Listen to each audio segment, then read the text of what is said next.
Hey guys, so I recently found out that I was wrongly diagnosed by my hometown rheumatologist. I ended up going to a university hospital for a second opinion. I've been sick since I was a young girl. From the top of my head to the bottom of my feet, my bones, joints, everything has always hurt. I have a long list of symptoms. I do talk about that in another video. But basically, this rheumatology journey started in January 2025, and I pretty much immediately got diagnosed with something called spondyloarthritis, which is an autoimmune disease specifically in the spine, hips, and sometimes the neck. And it's just a type of arthritis. Like I said, it doesn't affect the other bones and joints in your body. And it can sometimes be associated with Crohn's disease, which my rheumatologist also thought that I had because I was testing positive for some like gut inflammation. So he made me get a colonoscopy and endoscopy for that.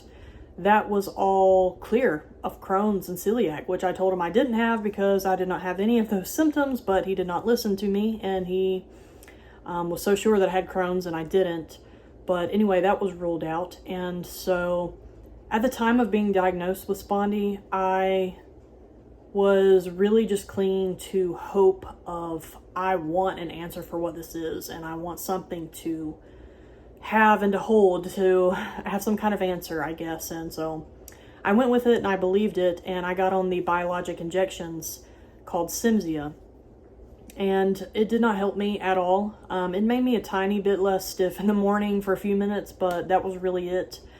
I still had all of my other symptoms, list this long of symptoms, and none of them were related to spondyloarthritis. I had fevers. I have a butterfly rash. This rash was tomato red back then. Now it's just kind of pink. It used to be so red, and it would come all the way down into my neck and my chest. Fevers. I couldn't get out of bed. Nausea, fainting spells, color changes in my skin, daily migraines, loss of vision, loss of hearing. I had degenerative disc disease starting at the age of 15, chondromalacia, stage 3 in my knees since age 15. All of my bones and joints have been deteriorating since I was a child, and none of it made sense. And those symptoms continued to persist even on the injection. And every time I would talk to my rheumatologist about this, he just kind of dismissed it and said it was all spondy and all related to spondy and all because of spondy, but none of that stuff is spondy related. So I didn't understand what the heck was going on.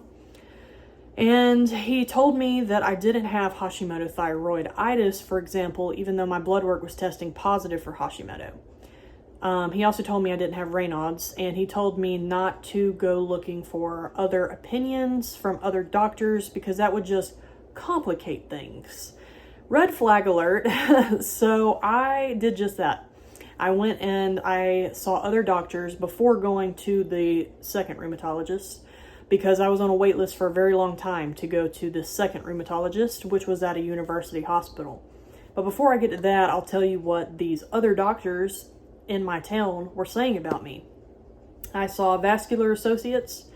I saw, or specialists, I'm sorry, not associates. I saw orthopedic surgeons. I saw a neurologist, GI specialist, all of these doctors who very thoroughly examined me and told me that they literally all said the same thing. They thought that I had lupus based on my history and based on the way my bones and my systems and my organs were showing and presenting, because these doctors and specialists have dealt with autoimmune patients before and they have that experience, and the way that my body is presenting matches a lupus profile. So at that point, I was really thinking that I had lupus. The problem was that it wasn't showing up in my blood work. So rheumatologists told me I didn't have Hashimoto despite the test being positive, or Raynaud's. So I took that lab work to an endocrinologist who specializes in thyroid diseases, and I was told that I do in fact have Hashimoto disease. But thankfully it's not damaging or affecting my thyroid right now or any of my other hormones. So yes, I have the disease, but it will not affect me until later in life.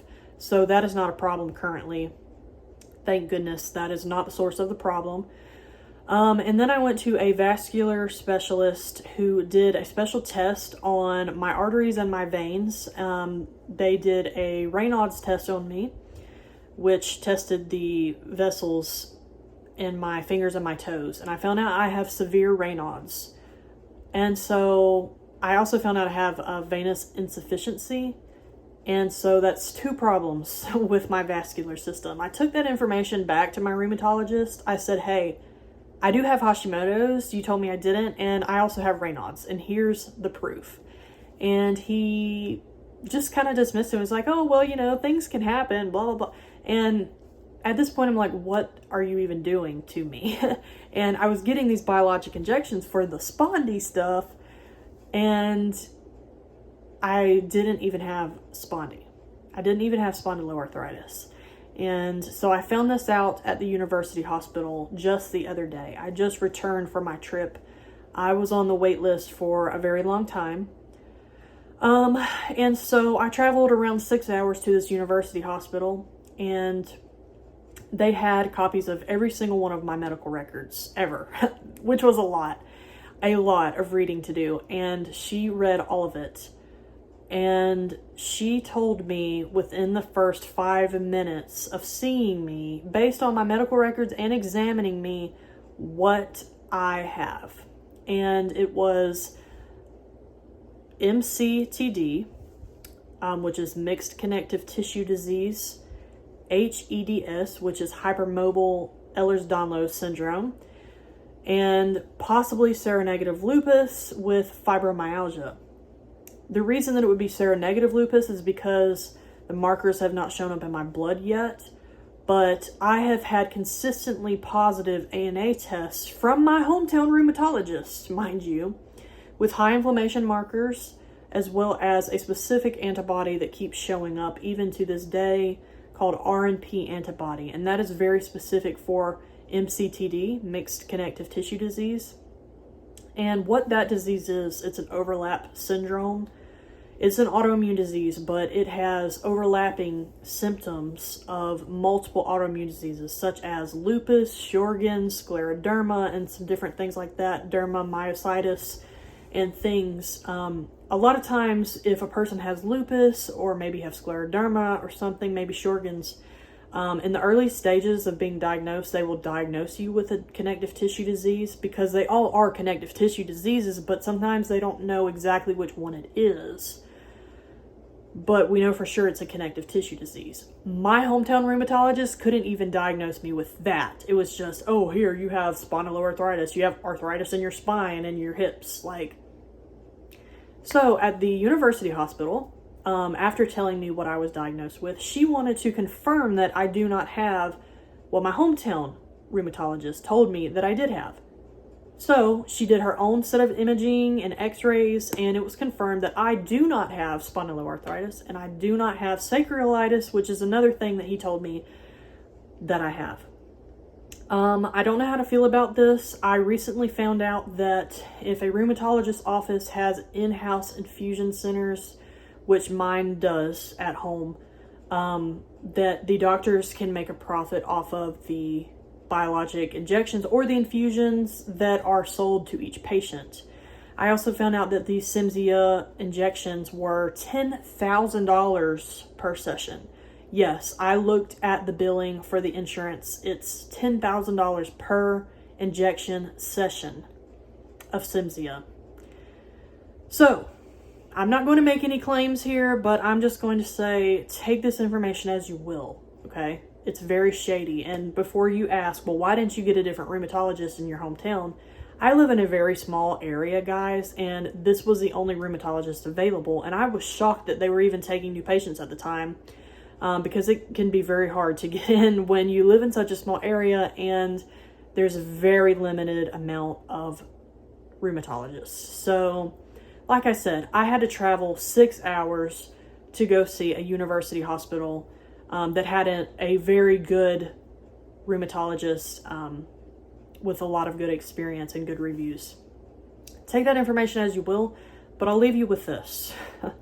If you are sick and you are not getting answers and you feel dismissed and gaslit and everything else, and you know that something's not right, please continue to seek answers. Sometimes that requires going and getting a second opinion or a third or a fourth opinion, whatever it takes. Sometimes you have to travel. Like I said, 6 hours for me, but it was totally worth it. And now I'm getting the help that I need. I am on Plaquenil, which is a lupus medication, and I feel so much better. I still have my bad days, but I am so much better. So just keep your head up and keep searching for that information, guys. Thank you for watching. Please, if you have any questions, drop them below and I will respond to them in a new video. Thank you.